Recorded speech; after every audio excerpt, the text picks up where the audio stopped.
Starborne Codex, Volume 3, The Veil Beyond the Stars.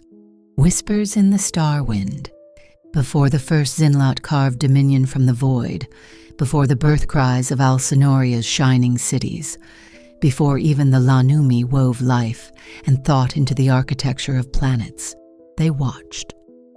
The Watchers, not gods, not ancestors, but something older than either. They did not shape stars, nor destroy them. They observed. They waited.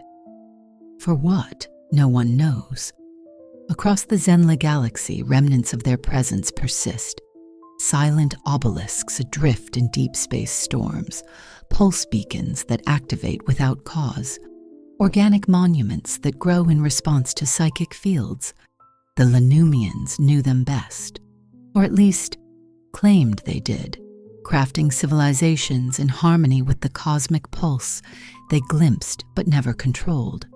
When Alzinoria rose, its priest, Zinlats, and scholars unearthed fragments of Lanumi wisdom, calling it the first alignment. They venerated the Watchers as celestial mentors. They built temples at convergence points where time ran thin. But they misunderstood. For the Watchers were not teachers. They were tests. And so history marched onward. Zenzer Zila, Emperor of Zenoria, stood closer to their gaze than any ruler before him. His ascent, his reign, his vanishing, none were accidents. All were ripples across the fabric the Watchers wove and measured. Now, cycles after his silence, the signs have returned. Ancient Alcinorian databanks, thought dormant, awaken, pulsing with signals not seen since the age of the Lanumi. Dead ships drift from the Aussie frontier, their hulls scrawled with runes predating known civilization. And in the farthest reaches of Raporia, the stars themselves shudder. The scholars of the Repsian expeditions listen. The descendants of the Lanular memory keepers prepare. The nomadic fleets of the Zolorians chart new courses, avoiding regions where reality folds like paper. A convergence stirs. The Watchers are not content to observe anymore, and those who seek to uncover the final works of Zenzer Zila, the hidden arcs, the unfinished gateways, the paths to transcendence, must now reckon with forces that predate creation itself. The veil between dimensions thins. The Codex opens once more. Starborne Codex, Volume 3, The Veil Beyond the Stars, Act 1, The Echo of Zinlatu. In the hollow corridors of Zinlatu Station, dust motes drifted like fallen stars. No banners flew, no announcements echoed through its once proud halls. Only the low hum of chronotite cores, still ticking across 1,000,000 lifetimes, betrayed the ancient machinery's endurance. The station, the greatest creation of Zenzer Zila, had become a relic, abandoned by the living but not by the vigilant. For in its forgotten depths, something stirred. It began when the Repsian scholar-explorer Lazurin Kell, a descendant of the early Codex restorers, received a fragmented pulse from the station's deep lattice, a signal encrypted in Watcher glyphs, layered with harmonics designed to resonate only with minds attuned to the lanular frequencies. It said only one thing: Arc incomplete. Return to the cradle. Kell, with a fleet of quantum archaeologists and lanular acolytes, set course for Zinlatu. Their expedition was called the Pilgrimage of the Second Light. What they found was not a ruin. Beneath Zinlatu's surface vaults, shielded by interwoven vortexium matrices, lay a second chamber, one never logged in any Alcinorian or Nogunian record. They called it the Chamber of Echoes. Within it stood the blueprints of the second arc, a harmonic resonance engine, not designed for a single civilization, but for a galactic transformation. Not a weapon, not a gate, an instrument to synchronize entire star systems into a unified temporal symphony, erasing war, entropy, division, if completed. But the plans were fragmentary, damaged by time, or perhaps by design. The builders had either fled or ascended, leaving only riddles. Among the artifacts recovered, a shattered helm inscribed with the sigil of the Lanumi First Accord, a grav shard bearing the final words of a priest-engineer. Beware the unfolding, beware the choices untethered. A crystalline obelisk that, when activated, projected a warning. Not all paths lead to union. Some lead to the end that watches. The scholars debated, was the second arc Zila's final gift, or his final curse? Word of the discovery spread beyond Repsian circles, Tyzinian warlords, Zenitier mystics, Zolorian void clans, all heard the call of Zinlatu's awakening. And they came, not to preserve, but to claim.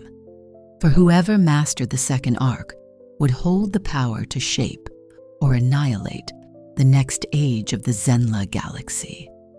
And beyond the thin veil of their ambitions, unseen, the Watchers stirred. Starborne Codex, Volume 3, The Veil Beyond the Stars. Act 2, The Watchers Awaken. It began with the stars. In the eastern arc of the Zenla Galaxy, constellations long charted by Tyzinian navigators began to shift, not by motion, but by removal. Entire star systems vanished from astral charts, replaced by silent voids where light itself recoiled. Whispers filled the trade hubs of Raporia and Zenoria alike. The Watchers had moved. But it was no single event. It was a symphony of portents. Near the wrecked fields of old Alzenorian space, survivors of a Repsian scouting expedition spoke of structures, monoliths of shimmering non-matter, descending from the dark between stars. Instruments failed to detect them, minds failed to understand them, and those who approached too closely returned, changed. Their memories were fractured. Their eyes glowed faintly with shifting spectral light, and all of them spoke, in broken tongues, a singular phrase. The veil thins, witness, or perish.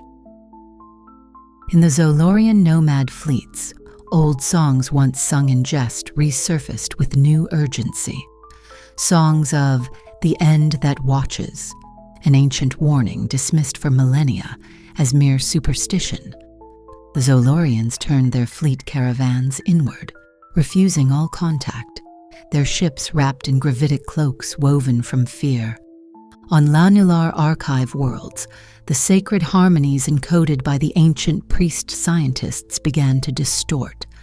Instruments meant to measure black hole radiation instead resonated with inaudible frequencies, the voice prints of the Watchers. It was the lanular elder Lazara who decoded the first message hidden in the distortions. The cradle must not awaken unbalanced. The ark is choice. The ark is doom. Panic took hold among the powers of the quadrant. The Repsian Council authorized emergency expeditions to find and contain all Watcher relics.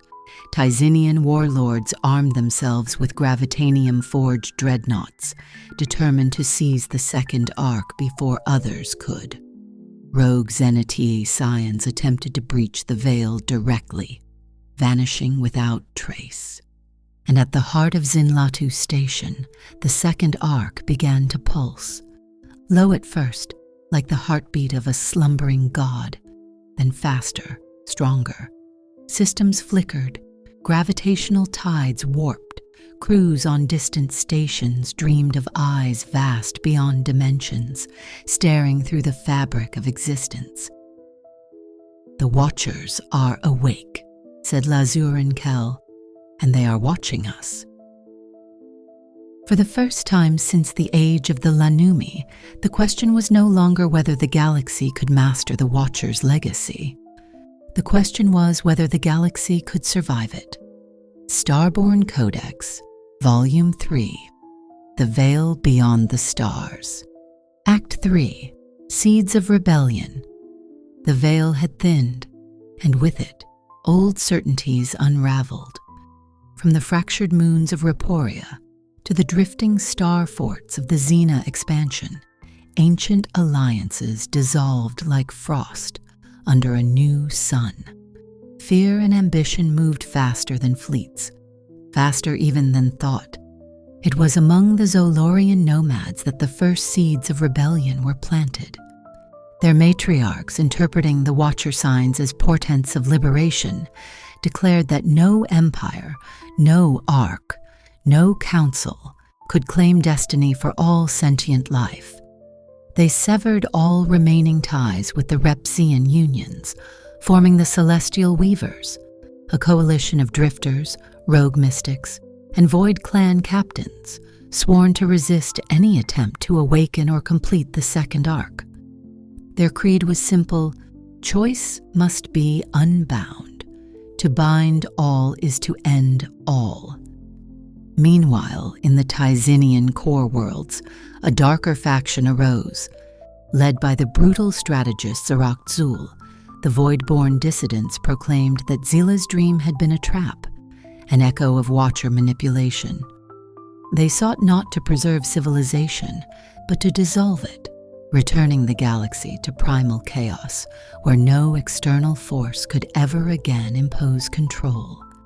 Their warships, plated in obsidium core steel and armed with entropy-based weaponry, carved bloody paths across frontier systems. To them, the second arc was an abomination that must be destroyed, or used to erase all centralized power forever. Caught between these extremes stood the Repsian-led Arc Preservers, those who still believed that the second arc could be completed in accordance with Zila's vision, to harmonize, to transcend, to evolve. The Preservers began fortifying Zinlatu Station, racing to decode the remaining Watcher inscriptions before rival factions could intervene. But time was slipping away. In secret conclaves across shattered moons and frozen trade stations, emissaries of the Watchers began to appear, not as beings of flesh, but as manifestations of impossible geometry, shimmering fractals of sound and thought. They offered no words, only choices. Some who encountered them were uplifted, granted visions of unity, of galaxies singing in perfect accord. Others were annihilated, snuffed from existence as if they had never been. The message was clear: balance must be chosen, or balance will choose.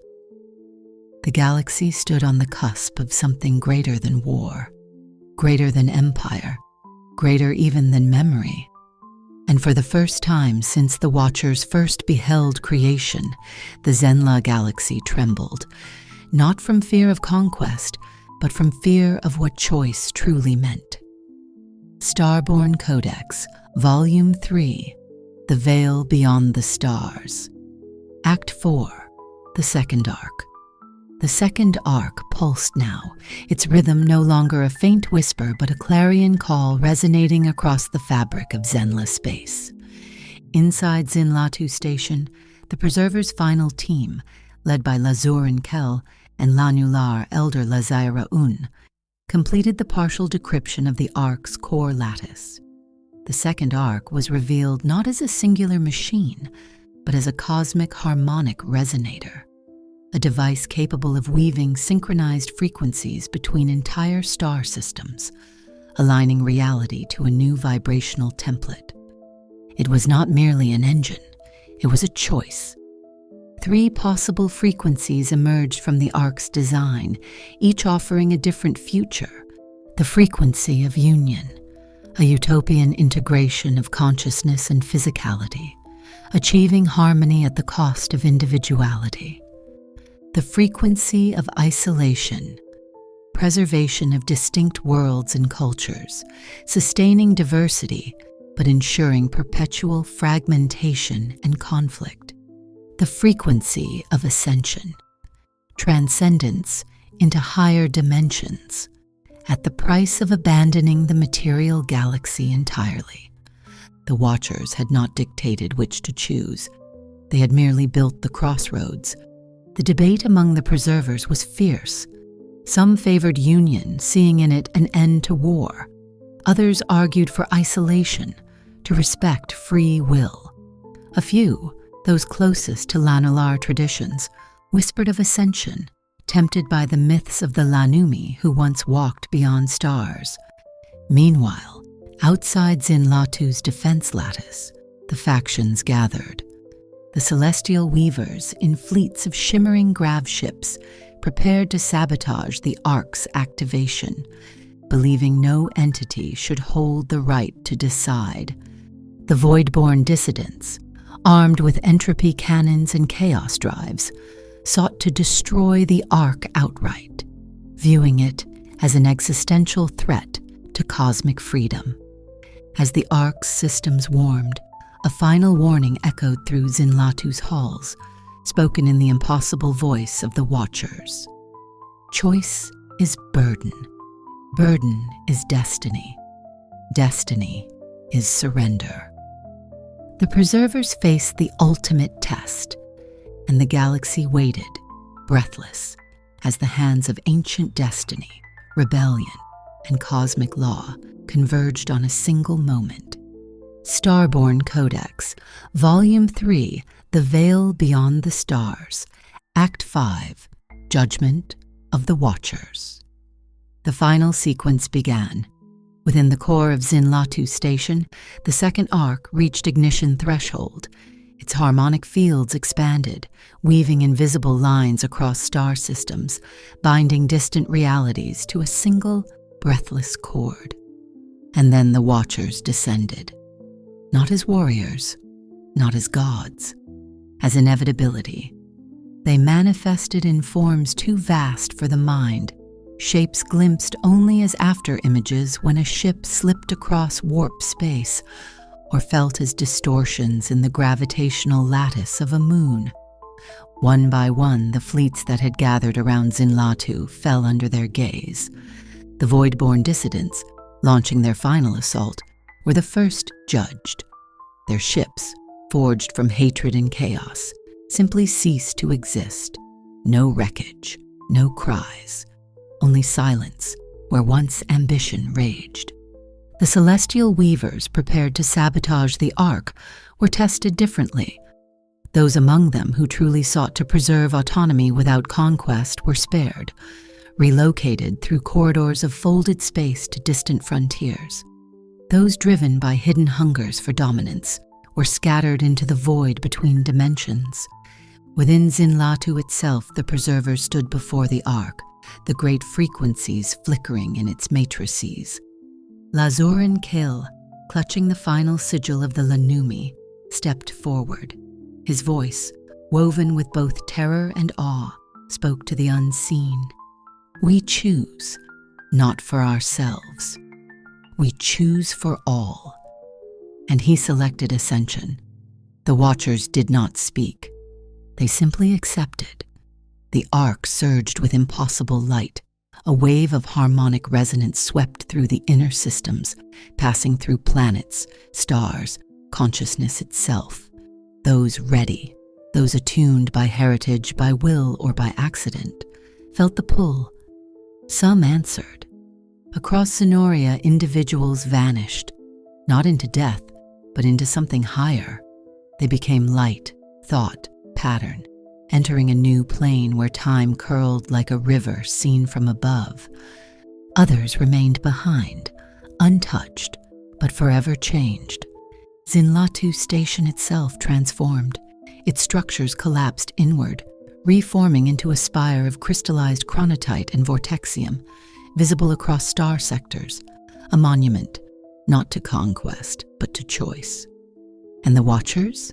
They faded once more, leaving behind no monuments, no dominion, only echoes. A new age had begun. But as always, it was not an end, only another turn in the endless spiral of the Codex. Starborne Codex, Volume 3, The Veil Beyond the Stars. A new codex.